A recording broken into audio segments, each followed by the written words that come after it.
जय हिंद साथियों। बीपीएससी तैयारी 11-12 का जो फाइनल आंसर की बचा हुआ है वो आज रात तक यानी 8 बजे तक आपको देखने को मिल सकता है बीपीएससी के ऑफिशियल वेबसाइट पर। यानी जो अंतिम रूप से 11-12 का फाइनल आंसर की जारी नहीं किया गया है उसको आज जारी कर देगा। और शिक्षा विभाग ने जो रोस्टर प्राप्त है सभी जिलों से जो रोस्टर आ चुका है 1 से लेके 12 क्लास तक का जो भी रोस्टर आ चुका है वो जीएडी यानी जीएडी को आज भेज देगा। जीएडी क्या काम करती है रोस्टर पर वो हम आपको बताएंगे। साथियों आप लोग जानते हैं शिक्षा विभाग के पास सभी जिलों से रोस्टर आता है, जिला वाइज जो कैटेगरी वाइज बनकर आता है। उसके बाद जीएडी क्या करता है? जीएडी है क्या? जीएडी यानी जनरल एडमिनिस्ट्रेटिव डिपार्टमेंट यानी समान प्रशासन विभाग। समान प्रशासन विभाग का काम है बिहार में आरक्षण नियम को देखना और आरक्षण से रिलेटेड सारे डॉक्यूमेंट को बनाना। जैसे कि आपको बता दें समान प्रशासन विभाग के अंदर में जो आता है समान प्रशासन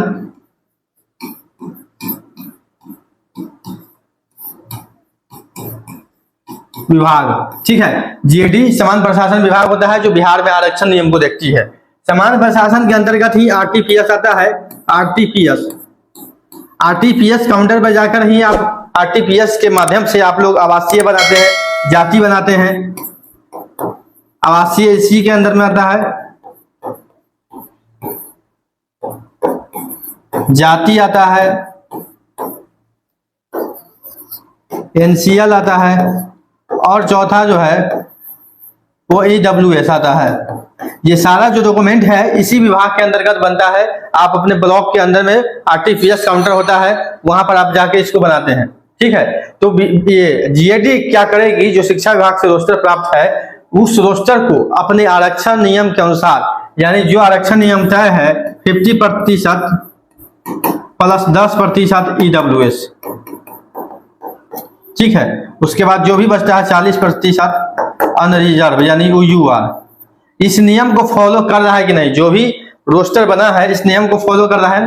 50% में आपको बीसी आएगा, ईबीसी आएगा, एससी आएगा, एसटी आएगा, ये आएगा, ठीक है। और 10% ईडब्ल्यूएस का फिक्स है जो सीट है। यानी ईडब्ल्यूएस के सीट में कोई भी हेराफेरी नहीं होगा, मतलब कि जो सीट पहले है वो भी अभी रहेगा क्योंकि टोटल सीट का 10% रहेगा। उसके बाद जो है पहले 25% यूआर का सीट था, अब 40% क्योंकि 75% आरक्षण लागू था। अब जो है 50 यानी 10, 60 यानी 40%, 15% जो सीट है वो यूआर को बढ़ जाएगा और इसमें कुछ कमी आ जाएगी इस कैटेगरी वाले सीटों में, ठीक है। तो यही चेक करता है जीएडी। जीएडी फाइनल रूप से चेक करेगा जिसमें आपको 1 से 2 दिन 3 दिन तक का समय लगेगा। उसके बाद जो है ये सबमिट करेगा बीपीएससी को। बीपीएससी को ये भेज देगा सारा कुछ। बीपीएससी इस रोस्टर के हिसाब से सीटिंग अरेंजमेंट यानी सीटिंग अरेंजमेंट कहने का मतलब है जिसके हिसाब से जो नंबर है उस हिसाब से चेक करेगा और जो जितना सीट है उस हिसाब से देखेगा अंतिम छात्र का क्या नंबर है, वो कट ऑफ हो जाएगा। वहां रिजल्ट प्रकाशित होगा, उसके एक बार रीचेक होता है, रीचेक करने के बाद रिजल्ट प्रकाशित हो जाता है, ठीक है। तो सीटों के हिसाब से रिजल्ट आता है। इसमें जो पासिंग नंबर है आप लोग जानते हैं कि पासिंग नंबर के हिसाब से तो कोई इसमें रिजल्ट नहीं होता है क्योंकि कट ऑफ जो है वो हाई रहता है। आपको सभी क्लासों का देखते हैं यूआर का किसी का 70 रहेगा, जो कैटेगरी वाइज कुछ कम रहता है।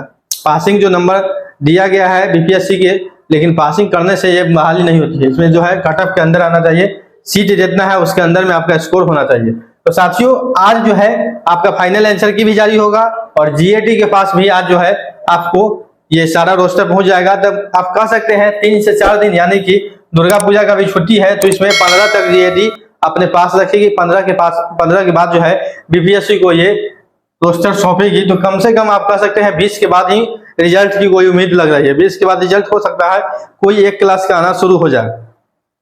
तो उम्मीद रखें कि 20 से 25 के बीच में पीआरटी का रिजल्ट सबसे पहले आएगा, ये निश्चित है क्योंकि पीआरटी का जो है लगभग चीज क्लियर है और पीआरटी में संख्या बल है, सीटों की संख्या भी है, तो उस हिसाब से पीआरटी का रिजल्ट अरेंजमेंट हो जाएगा, ठीक है। अब लोग कहते हैं कि बीपीएससी पहले कैसे रिजल्ट तैयार करती है। देखिए आपको बता दें बीपीएससी पहले से भी तैयार रहती है।